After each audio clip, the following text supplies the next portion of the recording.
प्राचीन समय में उज्जैनी नगरी पर राजा विक्रमादित्य का शासन था। उनकी बुद्धिमत्ता और न्यायप्रियता पूरे राज्य में प्रसिद्ध थी। राजा न केवल वीर योद्धा थे, बल्कि उनकी न्यायशीलता ने उन्हें जन जन का प्रिय बना दिया था।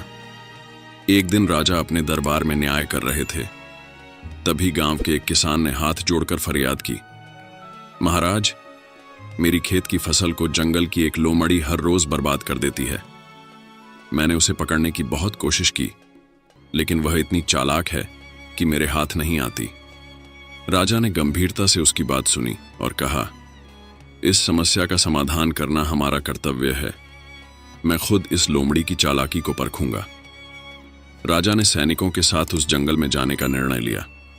जंगल में पहुंचने पर राजा ने देखा कि लोमड़ी न केवल किसान की फसल खा रही थी, बल्कि उसे खाने के बाद बचा हुआ अनाज चिड़ियों और अन्य छोटे जानवरों को बांट रही थी। यह देखकर राजा को लोमड़ी की चालाकी का अंदाजा हुआ। उन्होंने अपनी योजना बनाई। अगले दिन वे किसान के खेत के पास छिप गए। लोमड़ी आई और फसल खाने लगी। राजा ने चुपके से जाल बिछाया, लेकिन जैसे ही जाल गिरा, लोमड़ी अपनी फुर्ती से बच निकली। उसने पीछे मुड़कर राजा को देखा और बोली, हे महाराज, मुझे पकड़ना आसान नहीं है। मैं किसी से अन्याय नहीं करती। राजा ने लोमड़ी का पीछा किया और उसे समझाते हुए बोले, अगर तुम सच में निर्दोष हो तो क्यों भागती हो? न्याय से डरने की आवश्यकता नहीं है। लोमड़ी ने हंसते हुए उत्तर दिया, महाराज, मैं आपकी न्यायप्रियता के बारे में जानती हूं, लेकिन मुझे इंसानों से डर लगता है। उन्होंने हमेशा मुझ पर झूठे आरोप लगाए हैं।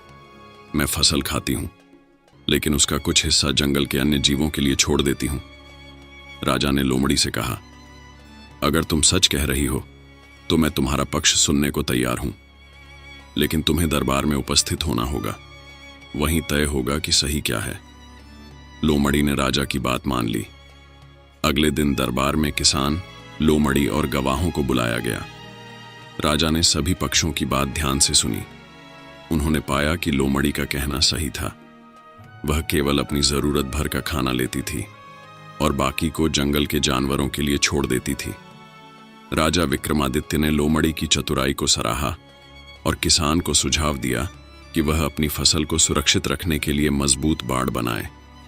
साथ ही उन्होंने यह आदेश दिया कि जंगल के जानवरों का अधिकार भी सुरक्षित रखा जाए। इस निर्णय से सभी खुश हुए। किसान को न्याय मिला और लोमड़ी की चालाकी उजागर हुई। राजा विक्रमादित्य के न्यायपूर्ण फैसले के बाद जंगल और गांव के बीच एक अनोखा संतुलन बन गया। किसान ने अपनी फसल की रक्षा के लिए मजबूत बाड़ लगाई और लोमड़ी ने वादा किया कि वह जरूरत से ज्यादा अनाज नहीं लेगी। लेकिन कहानी यहीं खत्म नहीं हुई। दरबार के न्याय के बाद लोमड़ी ने राजा विक्रमादित्य से कहा, महाराज, आपने मेरी बात सुनकर जो न्याय किया उसके लिए मैं आपकी आभारी हूं, लेकिन मेरे पास आपको देने के लिए एक उपहार है। राजा ने मुस्कुराते हुए कहा, उपहार? वह कैसा? लोमड़ी ने कहा, मैं जंगल की रक्षक हूं और हर जगह जाती हूं। मुझे ऐसी कई बातें पता हैं जो आपके राज्य के लिए उपयोगी हो सकती हैं। अगर आप चाहें तो मैं आपकी सहायता कर सकती हूं। राजा को लोमड़ी की बातों में दिलचस्पी हुई। उन्होंने उसे अपने दरबार में एक गुप्तचर के रूप में नियुक्त कर लिया। कुछ समय बाद राज्य के एक गांव से खबर आई कि वहां डाकुओं का आतंक बढ़ गया है। लोग अपनी फसल और धन को लेकर बहुत चिंतित थे। राजा ने लोमड़ी से कहा, तुम्हारी चालाकी और तेज बुद्धि इस समस्या को हल कर सकती है। क्या तुम मेरी मदद करोगी? लोमड़ी ने गर्व से सिर हिलाया और जंगल की ओर चली गई। उसने डाकुओं के ठिकाने का पता लगाने के लिए अपनी चतुराई का इस्तेमाल किया। वह चुपके से डाकुओं की बातें सुनती और उनके हर कदम की जानकारी इकट्ठा करती। लोमड़ी ने राजा को सूचित किया, डाकू रात में नदी के किनारे से गुजरते हैं और वहीं अपने लूट का माल छिपाते हैं। अगर आप चाहें तो उन्हें वहां पकड़ा जा सकता है। राजा ने तुरंत अपनी सेना के साथ योजना बनाई। उन्होंने रात में नदी के किनारे घात लगाकर डाकुओं को पकड़ लिया।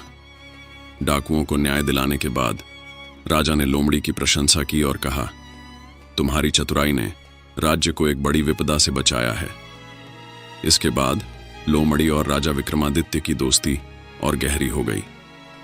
लोमड़ी राजा की आंख और कान बन गई। उसने जंगल और गांव के बीच संतुलन बनाए रखा और किसी भी समस्या की सूचना राजा को समय पर देती रही। एक दिन एक व्यापारी ने दरबार में शिकायत की कि जंगल से एक भालू उसकी गाड़ियों को तोड़ता है और सामान लूटता है। राजा ने इस समस्या को समझने के लिए लोमड़ी को भेजा। लोमड़ी ने भालू से बात की और समझा कि वह भूखा है क्योंकि इंसानों ने जंगल के आसपास की जमीन पर कब्जा कर लिया है। उसने राजा को सुझाव दिया कि भालू के लिए जंगल में भोजन की व्यवस्था की जाए। राजा ने तुरंत आदेश दिया कि जंगल में पौधों और फलों का उत्पादन बढ़ाया जाए। राजा विक्रमादित्य और लोमड़ी की इस अनोखी साझेदारी ने दिखाया कि समझदारी, चतुराई और न्याय के साथ किसी भी समस्या को हल किया जा सकता है। इस कहानी का संदेश है कि अगर इंसान और प्रकृति के बीच सामंजस्य हो तो न केवल समाज में शांति स्थापित होती है बल्कि हर जीव अपना स्थान पाकर खुश रहता है। इस तरह चालाक लोमड़ी और राजा विक्रमादित्य ने एक प्रेरणादायक उदाहरण प्रस्तुत किया। धन्यवाद।